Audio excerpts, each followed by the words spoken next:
اپنی جوانی اور شباب پر متکبر نہ ہوا کرے کہ کہیں وہ بیمار بنا کر زندگی بھر کے لیے بستر علالت کے سپرد نہ کر دے۔ کوئی اپنی تونگری اور دولت پہ تکبر نہ کیا کرے کہ کہیں وہ تونگر سے در در کا گدا گر نہ بنا دے۔ قرآن کہتا ہے مالک الملک تؤتی الملک من تشاء وتنزع الملك ممن تشاء وتعز من تشاء وتذل من تشاء بيدك الخير إنك على كل شيء قدير۔ وہی ہے مختار کل، جسے چاہتا ہے بلند کرتا ہے، جسے چاہتا ہے پیوند زمین کرتا ہے۔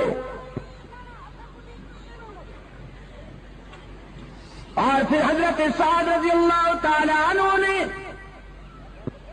فوجی ترنگ اور فوجی مستی میں یہ سلوگن بلند کیا، یوم یوم الملحمہ، ہمیں ستانے والوں تیار ہو جاؤ، آج ستائے جاؤ گے۔ کل تمہارے ہاتھ میں تلوار تھی، ہماری گردنیں ہوا کرتی تھیں، آج محمد کے رضاکار آ گئے ہیں 10,000۔ آج ہماری تلوار ہوگی اور تمہاری گردنیں ہوں گی۔ ہوا کی لہروں نے حضرت سعد رضی اللہ تعالیٰ عنہ کا یہ جذباتی ماتو بارگاہ رحمت تک پہنچایا۔ رسول اکرم صلی اللہ علیہ وسلم نے حضرت سعد کو اپنے پاس بلایا، فرمایا سعد تم کیا کہہ رہے ہو؟ عرض کیا اللہ کے رسول، میں اسلام کے دشمنوں کی حوصلہ شکنی کرتے ہوئے یہ کہہ رہا ہوں الیوم یوم الملحمہ، آج تصادم کا دن ہے، آج ٹکر کا دن ہے، آج انتقام اور بدلے کا دن ہے۔ رحمت للعالمین صلی اللہ علیہ وسلم کی آنکھوں میں رحمت کے موتی تیر آئے۔ حبیب کبریا صلی اللہ علیہ وسلم نے فرمایا سعد تم انتقام کا نعرہ بلند کرتے ہو، میری رحمت کو تکلیف ہوتی ہے، نعرہ تکبیر، میرے ضمیر پہ چوٹ لگتی ہے، تمہیں یہ نعرہ بلند کرنے کی اجازت نہیں۔ حضور نے تعذیباً وہ پرچم لے کر ایک اور رضاکار کے حوالے کر دیا۔ صحابہ کرام نے عرض کیا اللہ کے رسول، ہمیں تو ان سنگدلوں کا وہ ماضی یاد ہے کہ جب انہوں نے بلال کو گرم ریت پر لٹا دیا،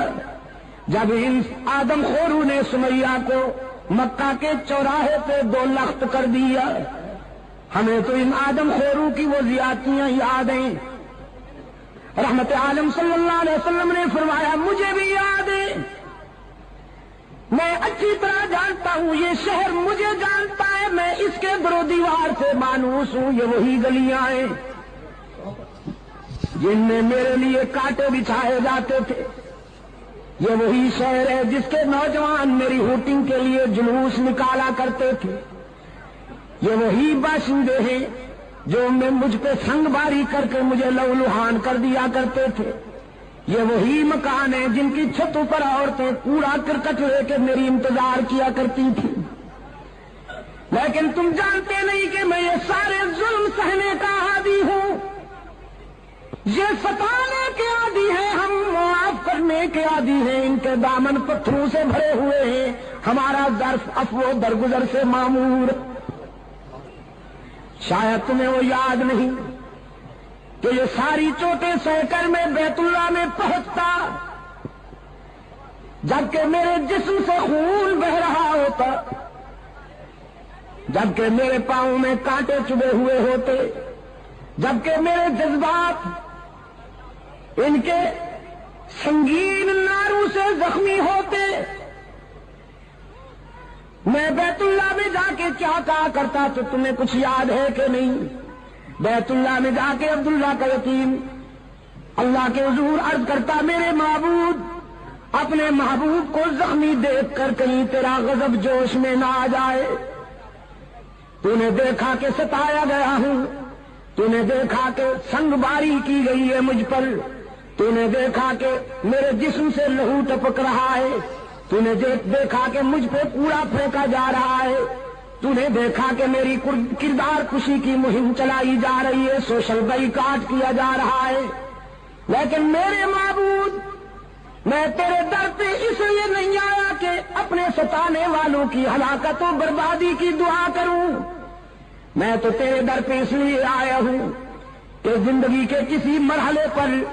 اگر ان کے مظالم اور ان کے ستم ہائے مسلسل کی وجہ سے یہ تجھ سے دعا کروں کہ خدا بندہ انہیں تباہ کر دے، انہیں ہلاک کر دے، تو تجھے اس گھر کی عظمت اور میری محبت کا واسطہ کہ میری وہ ہلاکت والی دعا کبھی قبول نہ کرنا، اگر میں کہوں بھی تو انہیں ہلاک نہ کرنا۔ کوہاٹ کے دوستو، عزیز نوجوانوں، جنگ میں بڑے بڑے لوگوں کا اشتعال قابو میں نہیں آتا، بڑے بڑے لوگ اپنی عظمت فراموش کر بیٹھتے ہیں، لیکن رحمت عالم صلی اللہ علیہ وسلم کے اعتدال و توازن کا اندازہ کیجیے کہ میدان جنگ میں ایک کافر کی تلوار حضور پہ اٹھی، اللہ نے اپنے معبود کی حفاظت فرمائی، اس کا وار خطا گیا، اب رحمت عالم کی تلوار اٹھی، وہ کافر شمشیر رسالت کی زد میں تھا، اگلے لمحے وہ تلوار کافر کا سر قلم کر سکتی تھی، لیکن رحمت عالم صلی اللہ علیہ وسلم نے اپنی اٹھی ہوئی تلوار کو روک لیا، اپنے پیچھے کھڑے ہوئے اپنی مراد و مدعا فاروق اعظم کو اپنی تلوار دیتے ہوئے فرمایا، عمر تم اس سے نمٹو۔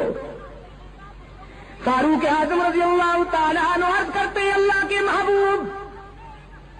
میں تو اس سے نمٹ لوں گا، لیکن آج میں چاہتا تھا کہ میں نبی کی تلوار کے جوہر نبی کے ہاتھوں سے دیکھوں، آج میں انتظار کر رہا تھا کہ آپ کی تلوار سے کوئی کافر کٹ کے گرے تڑپے اور اس کی طرف دیکھ کر میں اپنے جذبہ حریت کو جلا بخشوں۔ رحمت عالم صلی اللہ علیہ وسلم اشک بار ہو گئے، فرمایا، عمر تم جانتے نہیں کہ نبی کا قاتل اور نبی کا مقتول دنیا میں سب سے بڑا بدنصیب ہوتا ہے، جو کسی نبی کو شہید کرے وہ بھی دائمی جہنمی، جو کسی پیغمبر کے ہاتھوں سے مارا جائے وہ بھی دائمی جہنمی۔ تو میرے عمر میں انسانوں کو جہنم سے نکالنے آیا ہوں، جہنم میں دھکیلنے تو نہیں آیا۔ میں چاہتا ہوں کہ نہ کوئی ایسا بدنصیب ہو کہ اس کے ہاتھوں سے میں مارا جاؤں، نہ کوئی ایسا بدنصیب ہو کہ وہ میرے ہاتھوں سے مارا جائے۔